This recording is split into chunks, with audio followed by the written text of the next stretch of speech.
महाराष्ट्रात गेल्या 10 वर्षातील सर्वाधिक गुंतवणूक यावर्षी आली आहे। अवघ्या 9 महिन्यात महाराष्ट्रात 1,39,434 कोटी रुपये इतकी परकीय गुंतवणूक आली आहे।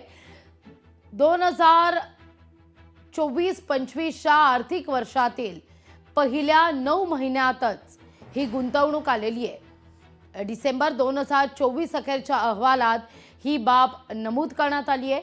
महायुती सरकारनं स्वतःचाच म्हणजे 16-17 सालचा आर्थिक वर्षाचा विक्रम मोडीत काढलेला आहे।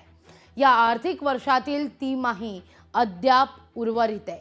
मुख्यमंत्री देवेंद्र फडणवीसांनी महाराष्ट्रातील जनतेचं अभिनंदनही केलंय। उपमुख्यमंत्री एकनाथ शिंदे, अजित पवार आणि मंत्रिमंडळाच्या नेतृत्वात महाराष्ट्राची घोडदौड अशीच कायम राहील असं मुख्यमंत्र्यांनी एक्सवर समाज माध्यमावर पोस्ट करत या सगळ्या संदर्भात भाष्य केलेले आहे। या सगळ्याविषयी अधिक माहिती घेऊया आपले प्रतिनिधी चेतन ननावरे यांच्याकडून। चेतन, फार महत्त्वाची ही बातमी आहे।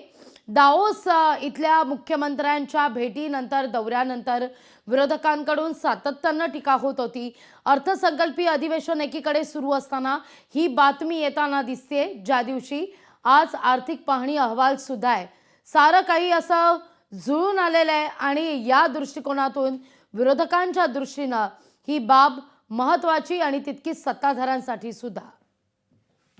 निश्चित लागवी, कारण आजचा दिवस आणखी एका दृष्टीने खास ठरणार आहे, ते म्हणजे राज्यपालांच्या अभिभाषणावरती सर्व सदस्यांनी आपापली मतं मांडलेली आहेत आणि त्याला रिप्लाय आज मुख्यमंत्री देवेंद्र फडणवीस देणार आहेत।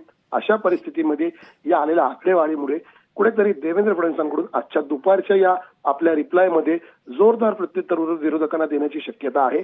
जर आपण पाहिला असेल हा तक्ता जर आपण पाहिला असेल तर सर्वात महत्त्वाची बाब म्हणजे महाराष्ट्रामध्ये आलेल्या परकीय गुंतवणुकीचा आकडा हा नंबर 2 ला असलेल्या कर्नाटक, नंबर 3 ला असलेल्या गुजरात आणि नंबर 4 ला असलेल्या दिल्ली या तीनही राज्यांची जरी एकत्रित बेरीज केली तरी त्याहूनही अधिक आहे।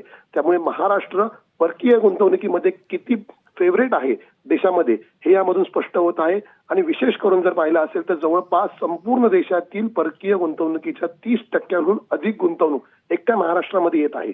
त्यामुळे निश्चितच महाराष्ट्रासाठी ही आनंदाची बाब आहे। मात्र विरोधकांना कुठेतरी आता पुन्हा एकदा प्रत्युत्तर देताना देवेंद्र फडणवीसांकडून आणि एकंदरीतच राजकीय सत्ताधारी आमदारांकडून आणि मंत्र्यांकडून याचा वापर केला जाऊ शकतो। लागवी, निश्चित धन्यवाद चेतन, तुम्ही दिलेल्या एकूणच या सविस्तर माहिती करता।